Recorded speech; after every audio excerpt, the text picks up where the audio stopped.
Hello दोस्तों, बैलिज्म academy YouTube channel में आपका फिर से बहुत बहुत स्वागत है। दोस्तों, आज के इस वीडियो में हम पर्यावरण के मोस्ट इंपॉर्टेंट क्वेश्चंस को सॉल्व करने वाले हैं, जो कि आपके यूपी टेट साथ ही साथ आपके सुपर टेट के लिए मोस्ट इंपॉर्टेंट है। दोस्तों, इस वीडियो में मैंने सारे क्वेश्चन सेलेक्टेड लिए हैं, जो कि आपके सिलेबस पर बेस्ड होंगे, साथ ही साथ आपके प्रीवियस ईयर क्वेश्चन पर बेस्ड होंगे। तो वीडियो को ध्यान से देखिएगा और वीडियो के लास्ट में मुझे जरूर बताइएगा कि आज के इस वीडियो में आपके कितने क्वेश्चन सही हुए। तो बिना देरी करते हुए चलिए शुरू करते हैं सबसे पहले क्वेश्चन से। सबसे पहला क्वेश्चन है, किस देश में सर्वाधिक भाषाएं बोली जाती है? ऑप्शन आपके सामने है Nigeria, option B Indonesia, option C Bharat या फिर ऑप्शन डी बांग्लादेश।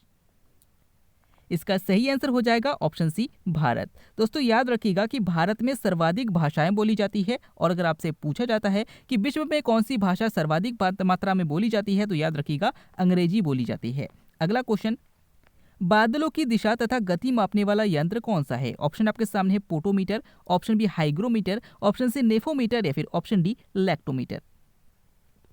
इसका सही आंसर हो जाएगा ऑप्शन सी नेफोमीटर। दोस्तों, याद रखिएगा कि बादलों की दिशा और गति को मापने वाला जो यंत्र है वो नेफोमीटर है। अगर आपसे पूछा जाता है कि पौधों द्वारा अवशोषित जल की मात्रा को मापने वाला यंत्र कौन सा है, तो याद रखिएगा पोटोमीटर है। अगर आपसे पूछा जाता है कि वायुमंडल की आर्द्रता को मापने के लिए किसका प्रयोग करते हैं, तो हाइग्रोमीटर का प्रयोग करते हैं। और अगर आपसे पूछा जाता है कि दूध की शुद्धता को मापने के लिए किसका प्रयोग करते हैं, तो लैक्टोमीटर का प्रयोग करते हैं। अगला question, mirage of the east किसे कहा जाता है? ऑप्शन आपके सामने है Agra, option B Jaipur, option C Jaunpur या फिर ऑप्शन डी बंगलुरु। इसका सही आंसर हो जाएगा ऑप्शन सी जौनपुर। दोस्तों, याद रखिएगा कि जौनपुर को मिराज ऑफ द ईस्ट या फिर भारत का सिराज भी कहा जाता है। अगर आपसे पूछा जाता है कि आगरा नगर की स्थापना किसने की थी, तो याद रखिएगा सिकंदर लोदी ने की थी। अगला क्वेश्चन, जूट उत्पादन में अग्रणी राज्य कौन सा है? ऑप्शन आपके सामने है Kerala, option B Madhya Pradesh, option C Gujarat या फिर ऑप्शन डी पश्चिम बंगाल। इसका सही आंसर हो जाएगा ऑप्शन डी पश्चिम बंगाल। दोस्तों, याद रखिएगा कि जूट के उत्पादन में जो अग्रणी राज्य है वो पश्चिम बंगाल है। अगर आपसे पूछा जाता है कि सोयाबीन और दालों के उत्पादन में अग्रणी राज्य कौन सा है, तो याद रखिएगा मध्य प्रदेश है। अगर आपसे पूछा जाता है कि मसालों के उत्पादन में कौन सा राज्य अग्रणी है, तो याद रखिएगा केरल है। और अगर आपसे पूछा जाता है कि मूंगफली की खेती सबसे अधिक किस राज्य में की जाती है, तो याद रखिएगा गुजरात में की जाती है। अगला क्वेश्चन, खोपड़ी में कितनी अस्थियां होती है? ऑप्शन आपके सामने 8, ऑप्शन बी 12, ऑप्शन सी 16 या फिर ऑप्शन डी 20। इसका सही आंसर हो जाएगा ऑप्शन ए 8। दोस्तों, याद रखिएगा कि खोपड़ी में 8 अस्थियां होती है। और अगर आपसे पूछा जाता है कि चेहरे में कितनी अस्थियां होती है, तो याद रखिएगा 14 अस्थियां होती है। अगला क्वेश्चन, जंगल की आग किसे कहा जाता है? ऑप्शन आपके सामने पलाश, ऑप्शन बी सूरजमुखी, ऑप्शन सी अमरवेल या फिर ऑप्शन डी बरगद। इसका सही आंसर हो जाएगा ऑप्शन ए पलाश। दोस्तों, याद रखिएगा कि जो पलाश का पौधा होता है, जब इसमें फूल खिलते हैं तो दूर से देखने पर ऐसा लगता है कि उसमें आग लगी हो, इसीलिए इसे जंगल की आग भी कहा जाता है। और अगर आपसे पूछा जाता है कि उत्तर प्रदेश का राजकीय पुष्प कौन सा है, तो याद रखिएगा पलाश है। अगला क्वेश्चन, इनमें से कौन सा सुमेलित नहीं है? ऑप्शन आपके सामने है काजीरंगा राष्ट्रीय उद्यान असम, ऑप्शन बी दाचीगम राष्ट्रीय उद्यान जम्मू कश्मीर, ऑप्शन सी पिन घाटी राष्ट्रीय उद्यान हिमाचल प्रदेश या फिर ऑप्शन डी भीतरकनिका राष्ट्रीय उद्यान अरुणाचल प्रदेश।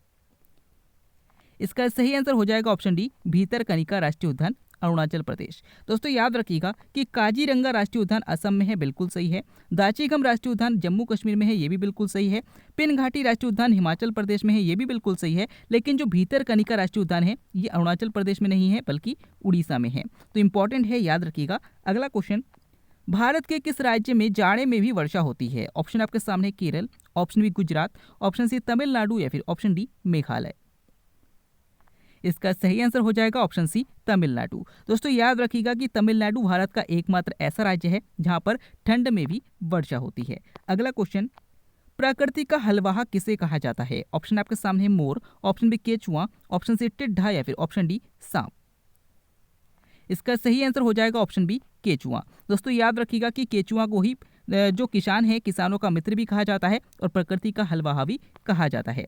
अगला क्वेश्चन, सर्वाधिक वसा किसके दूध में होता है? ऑप्शन आपके सामने है गाय, ऑप्शन बी बकरी, ऑप्शन सी ऊंट या फिर ऑप्शन डी रेंडियार। इसका सही आंसर हो जाएगा ऑप्शन डी रेंडियार। दोस्तों, याद रखिएगा कि जो रेंडियार है, जो पशु है, इसमें सर्वाधिक वसा की मात्रा होती है इसके दूध में। अगर आपसे पूछा जाता है कि दूध में वसा की मात्रा को मापने के लिए किस विधि का प्रयोग करते हैं, तो याद रखिएगा गर्बर विधि का प्रयोग करते हैं। अगला क्वेश्चन, भारतीय संविधान के किस अनुच्छेद में वित्तीय आपातकाल का प्रावधान है? ऑप्शन आपके सामने है अनुच्छेद 352, ऑप्शन बी अनुच्छेद 356, ऑप्शन सी अनुच्छेद 360 या फिर ऑप्शन डी अनुच्छेद 368। इसका सही आंसर हो जाएगा ऑप्शन सी अनुच्छेद 360। दोस्तों याद रखिएगा कि भारतीय संविधान के अनुच्छेद 352 में राष्ट्रीय आपातकाल की व्यवस्था है, अनुच्छेद 356 में राष्ट्रपति शासन का प्रावधान है, अनुच्छेद 360 में वित्तीय आपातकाल का प्रावधान है। और अगर आपसे पूछा जाता है कि संविधान संशोधन का प्रावधान किस अनुच्छेद में है, तो याद रखिएगा अनुच्छेद 368 में है। अगला क्वेश्चन, नेक्स्ट क्वेश्चन है, भारत में सर्वप्रथम मानसून का आगमन कहाँ होता है? ऑप्शन आपके सामने Kerala, option B Gujarat, option C Tamil Nadu या फिर ऑप्शन डी राजस्थान। इसका सही आंसर हो जाएगा ऑप्शन ए केरल। दोस्तों याद रखिएगा कि केरल में ही जून के प्रथम सप्ताह में मानसून का आगमन होता है। अगला क्वेश्चन, भारत की सबसे बड़ी प्रवाल वृत्ति कौन सी है? ऑप्शन आपके सामने है Lakshadweep, option B Andaman Nicobar, option C Gujarat या फिर ऑप्शन डी ग्रेट निकोबार। इसका सही आंसर हो जाएगा ऑप्शन ए लक्षद्वीप। दोस्तों याद रखिएगा कि भारत की सबसे बड़ी प्रवाल वृत्ति लक्षद्वीप है। और अगर आपसे पूछा जाता है कि विश्व की सबसे बड़ी प्रवाल वृत्ति कौन सी है, तो याद रखिएगा ग्रेट बैरियर रीफ है। अगला क्वेश्चन, सबसे छोटी मांसपेशी कहाँ होती है? ऑप्शन आपके सामने है कान में, ऑप्शन बी जांग में, ऑप्शन सी जबड़े में या फिर ऑप्शन डी तलुए में। इसका सही आंसर हो जाएगा ऑप्शन ए कान में। दोस्तों याद रखिएगा कि मानव शरीर की सबसे छोटी मांसपेशी कान में होती है। अगर आपसे पूछा जाता है कि मानव शरीर की सबसे लंबी हड्डी कौन सी होती है, तो याद रखिएगा जांग की फीमर हड्डी होती है। अगला क्वेश्चन, दांत का बाहरी परत क्या कहलाता है? ऑप्शन आपके सामने enamel, option B dentine, option C cardiac या फिर ऑप्शन डी प्लूरा। इसका सही आंसर हो जाएगा ऑप्शन ए इनेमल। दोस्तों याद रखिएगा कि दांत का सबसे बाहरी परत इनेमल कहलाता है और यही पूरे मानव शरीर का सबसे कठोर अंग है, सबसे कठोर पदार्थ है। अगर आपसे पूछा जाता है कि दांत के अंदर का परत क्या कहलाता है, तो याद रखिएगा डेंटाइन कहलाता है। अगर आपसे पूछा जाता है कि हृदय का ऊपरी परत क्या कहलाता है, तो याद रखिएगा कार्डियक कहलाता है। और अगर आपसे पूछा जाता है कि जो फेफड़े होते हैं, फेफड़ों का बाहरी परत क्या कहलाता है, तो याद रखिएगा प्लूरा कहलाता है। अगला क्वेश्चन, इनमें से कौन सी मछली नहीं है? ऑप्शन आपके सामने shark, option B dogfish, option C dolphin या फिर ऑप्शन डी समुद्री घोड़ा। इसका सही आंसर हो जाएगा ऑप्शन सी डॉल्फिन। दोस्तों याद रखिएगा कि डॉल्फिन को जो है स्तनधारी के अंतर्गत रखा जाता है, इसे मछली के अंतर्गत नहीं रखा जाता। अगला क्वेश्चन, भारतीय संविधान के किस भाग में आपातकाल का प्रावधान है? ऑप्शन आपके सामने है भाग 4, ऑप्शन बी भाग 20, ऑप्शन सी भाग 17 या फिर ऑप्शन डी भाग 18। इसका सही आंसर हो जाएगा ऑप्शन डी भाग 18। दोस्तों याद रखिएगा कि भारतीय संविधान के भाग 18 में आपातकाल का प्रावधान है। अगर आपसे पूछा जाता है कि नीति निर्देशक तत्वों का प्रावधान किस भाग में है, तो भाग 4 में है। अगर आपसे पूछा जाता है कि संविधान संशोधन का प्रावधान किस भाग में है, तो भाग 20 में है। और अगर आपसे पूछा जाता है कि राजभाषा का प्रावधान किस भाग में है, तो भाग 17 में है।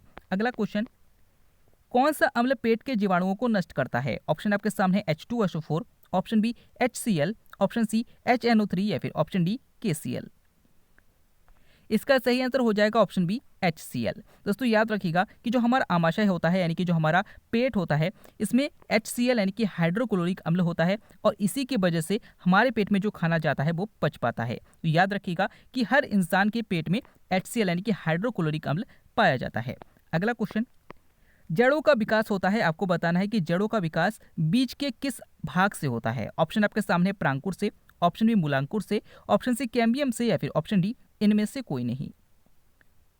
इसका सही आंसर हो जाएगा ऑप्शन बी मूलांकुर से। दोस्तों याद रखिएगा कि जब हम किसी बीज को बोते हैं तो उसके नीचे की तरफ एक विकास होता है, एक विकास ऊपर की तरफ होता है। तो जो नीचे से विकास होता है उससे जड़ें निकलती है और जो ऊपर विकास होता है उससे पूरा पौधा निकलता है। तो याद रखिएगा कि जड़ों के मूलांकुर से जड़ों का विकास होता है। अगला क्वेश्चन, शोला वन का संबंध किससे है? ऑप्शन आपके सामने है पूर्वी हिमालय से, ऑप्शन बी ज्वारीय वन से, ऑप्शन सी पश्चिमी हिमालय से या फिर ऑप्शन डी दक्षिण प्रायद्वीपीय पहाड़ियों से। इसका सही आंसर हो जाएगा ऑप्शन डी दक्षिण प्रायद्वीपीय पहाड़ियों से। दोस्तों याद रखिएगा कि जो शोला वन है ये नीलगिरी की पहाड़ियों में स्थित है और यानी कि ये दक्षिण प्रायद्वीपीय पहाड़ियों में स्थित है। अगला क्वेश्चन, राष्ट्रीय वन नीति के अनुसार कौन सा वन का संवर्ग नहीं है? ऑप्शन आपके सामने है संरक्षित वन, ऑप्शन बी राष्ट्रीय उद्यान, ऑप्शन सी ग्राम वन या फिर ऑप्शन डी राष्ट्रीय वन। इसका सही आंसर हो जाएगा ऑप्शन बी राष्ट्रीय उद्यान। दोस्तों याद रखिएगा जो राष्ट्रीय वन नीति आई थी जो कि 1952 में आई थी स्वतंत्रता के बाद, इसके अंतर्गत राष्ट्रीय उद्यान को वन के संवर्ग में नहीं रखा गया था। अगला क्वेश्चन, किस विटामिन को हार्मोन भी कहा जाता है? ऑप्शन आपके सामने है, vitamin A, option B vitamin K, option C vitamin D या फिर ऑप्शन डी विटामिन ई।